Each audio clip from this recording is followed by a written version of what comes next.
Bab 595. Dunia yang ditinggalkan. Julian Luo tertegun sejenak. Setelah dia mengerti apa yang dimaksud Suge, wajah Julian Luo berubah drastis. Lalu ketika dia akan berbalik dan kembali ke tentara, suara ledakan yang keras dari tentara lebih dari 100 mil jauhnya. Kemudian, pilar api besar membubung ke langit. Kemudian, guntur dan kilat jatuh dari langit di kejauhan dan tornado yang tak terhitung jumlahnya muncul di langit. Melihat adegan ini, wajah Julian Luo memucat, tetapi itu belum berakhir. Di kejauhan, ada suara keras lainnya dan tangan raksasa yang menutupi langit muncul di kejauhan. Kemudian, di mata Julian Luo dan yang lainnya, tangan raksasa itu jatuh dengan keras. Ada suara keras dan seluruh bumi bergetar hebat. Melihat pemandangan ini, semua pendekar hitam di tembok kota kuno tercengang. Warrior yang pergi ke pasukan Julian Luo. Memikirkan hal ini, tak terhitung jumlahnya pendekar hitam yang tertawa terbahak-bahak, karena saat ini pasukan Julian Luo tidak memiliki master alam bangsawan dan warrior yang masuk ke dalamnya. Hal ini terlihat seperti pembantaian telanjang. Vero Ding tersenyum kecil dan menghela nafas lega dalam hatinya, karena dia hanya tahu bahwa warrior yang telah pergi ke luar kota, tetapi dia tidak tahu kemana perginya. Ketika pendekar hitam wilayah selatan dengan gila menyebut nama warrior yang sebenarnya dia sangat gugup karena takut pamor warrior yang di hati masyarakat akan melemah. Sekarang tampaknya kekhawatirannya tidak diperlukan. Warrior yang Julian Luo memimpin kerumunan ke arah markas tentara. Dengan kekuatan mereka, ratusan mil hanya membutuhkan waktu yang singkat. Ketika mereka datang ke markas tentara, warrior yang tidak lagi terlihat. Di dalam markas tentara, ada kekacauan. Di tanah, setidaknya ada puluhan ribu mayat yang diantaranya adalah alam spiritual dan alam pemenang. Warrior yang, bila aku Julian Luo tidak membunuhmu, maka aku bukan laki-laki. Melihat semua yang ada di depannya, mata Julian Luo memerah dan raungan seperti binatang buas terdengar di lapangan.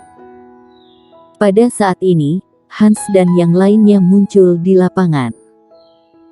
Melihat semua yang ada di lapangan, Hans dan yang lainnya sedikit mengernyit, tetapi Harry tiba-tiba mencibir dan berkata, rupanya ini benar adalah pendekar hitam yang dibuang dunia. Benar saja, rupanya sangat lemah. Jutaan tentara dibunuh begitu saja oleh seorang pendekar hitam alam bangsawan. Cekak, benar-benar memalukan. Suara pedang tiba-tiba terdengar di arena, wajah Hans dan yang lainnya sedikit berubah, hanya untuk melihat pedang Raja Manusia di tangan Julian Luo terhunus, kemudian energi pedang berwarna putih membelah langit untuk sekejap di depan Harry. Kurang ajar. Harry sangat marah dan pedang di tangannya juga tiba-tiba terhunus, dengan energi pedang menebas ke arah energi pedang putih Julian Luo. Dengan suara yang keras, tak terhitung banyaknya energi pedang yang berhamburan, namun pedang energi Julian Luo tidak hilang begitu saja, melainkan pedang yang tak henti-hentinya menembus dadanya. Untung saja tubuh Harry cukup kuat, sehingga jantungnya menghindari energi pedang putih. Meski begitu, sebuah lubang pedang muncul di dada Harry. Kamu ingin mati? Harry terkejut dan marah, ketika baru saja ingin melakukannya lagi. Pada saat ini, lebih dari 10.000 master alam bangsawan mengepung Hans dan lainnya. Kelopak mata Harry dan yang lainnya berkedut dan bibir Harry bergerak, tetapi dia tidak berani bergerak, karena dia menemukan bahwa Julian Luo tampaknya berada di ambang kegilaan pada saat ini.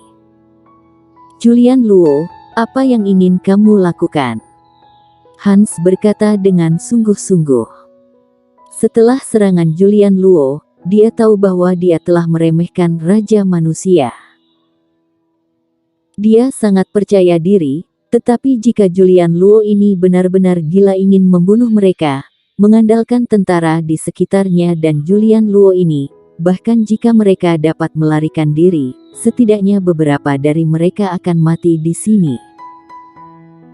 Julian Luo menarik napas dalam-dalam, lalu terdiam lama dan berkata, ucapan orang-orang di kota kuno yang sebelumnya benar, hanya mengandalkan sampah seperti kalian, bahkan tidak memiliki hak untuk membawa sepatu warrior yang. Ekspresi Hans dan yang lainnya berubah dan beberapa pedang sedikit keluar dari sarungnya. Pada saat ini, Julian Luo tiba-tiba berkata dengan suara dingin, jika kalian berani menyerang, aku akan membantai kalian hari ini dan tidak ada seorang pun yang bisa melindungimu, percaya atau tidak. Kata-kata Julian Luo mengejutkan semua orang di sekitarnya. Sejak kapan penguasa manusia menjadi begitu mendominasi? Hans berkata dengan berat, Julian Luo, apakah kamu tahu apa yang akan terjadi bila menyinggung tanah suci?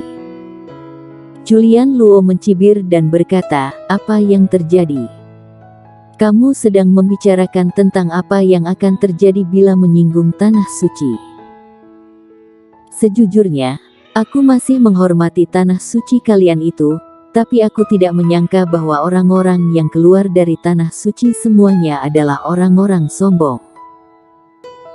Buka mata kalian lebar-lebar dan lihat, benua pendekar hitam ini mungkin jauh lebih terbelakang dibanding tanah suci, tapi master di dalamnya pasti tidak akan lebih lemah daripada tanah suci kalian. Setelah selesai berbicara, Julian Luo berbalik dan pergi. Setelah 2 langkah, dia berhenti lagi, memandang Monica dan berkata, Nona Monica, aku bermaksud untuk bekerja sama dengan tanah suci, tetapi orang-orang yang keluar dari tanah suci ini benar-benar buruk. Mohon Nona Monica untuk kembali dan memberitahu tanah suci kalian, jika mereka benar-benar berniat untuk bekerja sama dengan kerajaan Dinghan, maka kirimkan seseorang dengan tulus. Satu kalimat nasihat terakhir, Nona Monica sebaiknya kembali ke tanah suci. Jujur saja, dengan kalian pergi mencari warrior yang, itu sama saja dengan mengantar nyawa kalian. Setelah melihat adegan di mana warrior yang membantai tentara sebelumnya, Julian Luo tiba-tiba mengerti suatu hal, yaitu bila ingin membunuh warrior yang, maka harus mengandalkan diri sendiri. Itu adalah suatu hal yang sangat bodoh dengan menggantungkan harapan pada orang lain, apalagi jika disematkan di tanah suci ini jauh lebih bodoh lagi. Latar belakang tanah suci tidak diragukan lagi sangat menakutkan, tetapi orang-orang di tanah suci terlalu sombong. Dengan bertarung melawan warrior yang, bahkan jika dia menguasai kekuatan 3 alam, dia bahkan tidak berani sedikit pun bersikap ceroboh, tetapi orang-orang di depannya ini bisa-bisanya berpikir bahwa warrior yang tidak layak untuk menjadi lawan mereka. Benar-benar sekelompok idiot. Julian Luo memimpin kerumunan dan berbalik. Pedang Hans dan yang lainnya masih bergetar, tetapi tidak ada yang berani bergerak, karena sekali bergerak, itu berarti menjadi musuh Raja Manusia. Dengan menjadi musuh Raja Manusia, maka juga akan menjadi musuh dari warrior yang dari wilayah selatan, yang berarti seluruh manusia tidak akan pergi ke tanah suci untuk memberi dukungan. Mereka tidak mampu menanggung konsekuensinya. Julian Luo pergi dan mundur ke Laut Ribuan Iblis.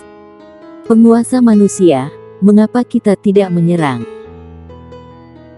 Andri Zhao bertanya dengan bingung, dengan kekuatan kita, sangat mungkin untuk menghancurkan kota kuno, hanya saja kerugiannya lebih besar, tetapi selama itu bisa menghancurkan wilayah selatan, kita dapat berkultivasi untuk jangka waktu tertentu. Bagaimanapun juga, seluruh dunia manusia akan berada di bawah kendali kita pada saat itu. Lalu dengan begitu bukannya mudah untuk mengumpulkan sekelompok master alam bangsawan. Bahkan jika kita bisa merusak kota kuno, tapi apakah kita bisa membunuh warrior yang? Julian Luo berkata, jika kamu tidak bisa membunuhnya, maka berdasarkan kekuatan dan potensinya, lalu memberi dia waktu, maka di masa depan pasti akan menjadi musuh kita. Bahkan setengah suci saja mungkin tidak bisa berbuat apa-apa padanya. Oleh karena itu, yang harus kita lakukan sekarang bukanlah menaklukkan wilayah selatan, tetapi membunuh warrior Yang. Dengan membunuh warrior Yang, maka kerajaan Dinghan tidak akan memiliki masalah di masa depan. Kekuatan warrior Yang sendiri setara dengan alam bangsawan. Sekarang tambah seorang leluhur iblis dan cerpelai luar angkasa, tidak perlu membahas alam bangsawan, bahkan master alam kaisar mungkin tidak dapat membunuhnya. Kecuali alam kaisar tingkat 5 atau lebih, serta setidaknya memerlukan 2 atau lebih master alam kaisar tingkat 5, tapi dia memiliki seorang guru setengah suci. Bisik Andri Zhao.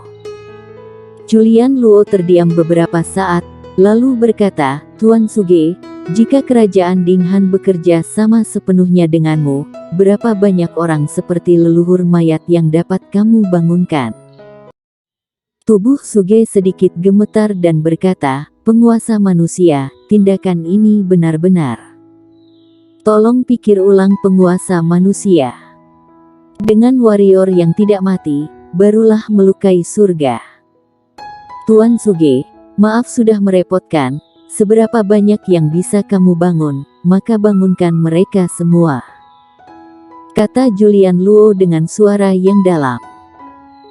Suge terdiam beberapa saat, lalu menghela nafas dengan suara rendah berkata, baiklah, bahkan jika ada pembalasan di masa depan, aku akan menanggung semuanya. Julian Luo tidak menyadari bahwa mata Suge bersinar dengan kegembiraan saat ini. Hans, apakah aku harus menerima serangan ini dengan begitu saja? Melihat Hans membiarkan Julian Luo dan yang lainnya pergi, kemarahan Harry langsung meledak, lalu menatap tajam ke arah Hans.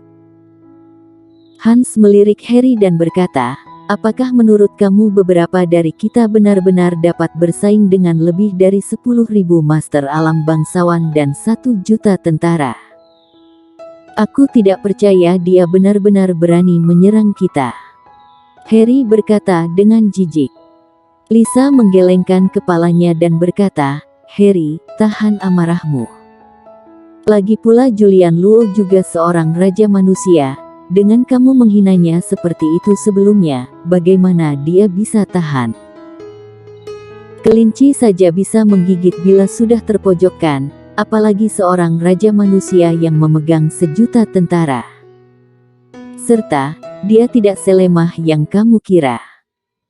Aku tahu kamu tidak menunjukkan kekuatan penuhmu sebelumnya, tetapi apakah Julian Luo menunjukkan kekuatan penuhnya?